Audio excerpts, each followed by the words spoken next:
दिनकर जी ने जिस वर्ष रश्मिरथी महाकाव्य को पूरा किया था, उसी वर्ष राज्यसभा के नामित सदस्य भी वो चुने गए। 20 मई को राज्यसभा में अपने भाषण में राष्ट्रकवि दिनकर ने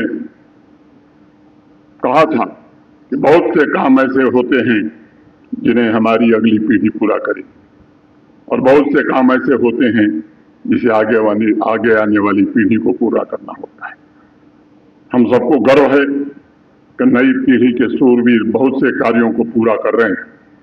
पहला कार्य तो यह है कि कई दशकों से पाकिस्तान न्यूक्लियर वार की धमकी देता रहा, भारत और विश्व को ब्लैकमेल करता रहा।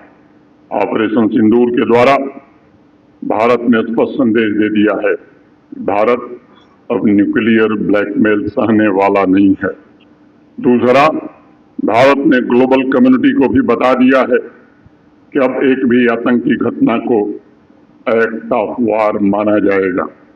आतंकी मुल्क पाकिस्तान को ऐसी सजा दी जाएगी कि उसके आने वाली 7 पीढ़ियों की रूह भी कांपेगी। हमारे शूरवीरों ने अपने पुरुषार्थ और पौरुष के द्वारा ये भी बताया है कि अब आतंक के आकाओं और आतंकी पाकिस्तान सरकार को अलग अलग नहीं बल्कि दोनों को हम एक मानते हैं, और दोनों की सजा हमारे शूरवीर सैनिक तय करेंगे।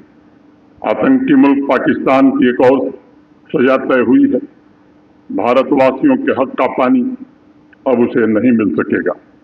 ऑपरेशन सिंदूर पर बोलते हुए भारत के आदरणीय प्रधानमंत्री श्रीमान नरेंद्र मोदी जी ने कहा था, यह शोध प्रशोध का खेल नहीं बल्कि न्याय का नया स्वरूप है।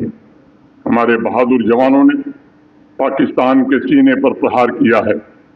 अगर उसने समय रहते हुए आतंक का एक्सपोर्ट बंद नहीं किया तो मैं समझता हूं शायद उसका अस्तित्व भी खतरे में पड़ जाएगा। आज मैं उपस्थित सभी विद्यार्थियों से कहना चाहूंगा, जैसे वीर सैनिकों ने सीमाओं की रक्षा में डट करके अपने कर्तव्य की तीसरी की, मुझे लगता है कि अब वक्त आ गया है कि हमारे अध्यापक और विद्यार्थी भारत की आर्थिक विकास यात्रा के सारथी बने और उसके लिए स्वयं को समर्पित करें। जम्मू यूनिवर्सिटी आपके टैलेंट्स को निखारने के लिए बेहतरीन वातावरण प्रदान कर रही है। मैं कुलपति जी और पूरे विश्वविद्यालय के प्राध्यापकों का आभारी हूँ। विद्यार्थियों से मैं जरूर कहना चाहूंगा कि इस अवसर को हाथ से जाने देने की जरूरत नहीं। राष्ट्र के विकास में योगदान देकर के मां भारती की सेवा आप भी कर सकते हैं।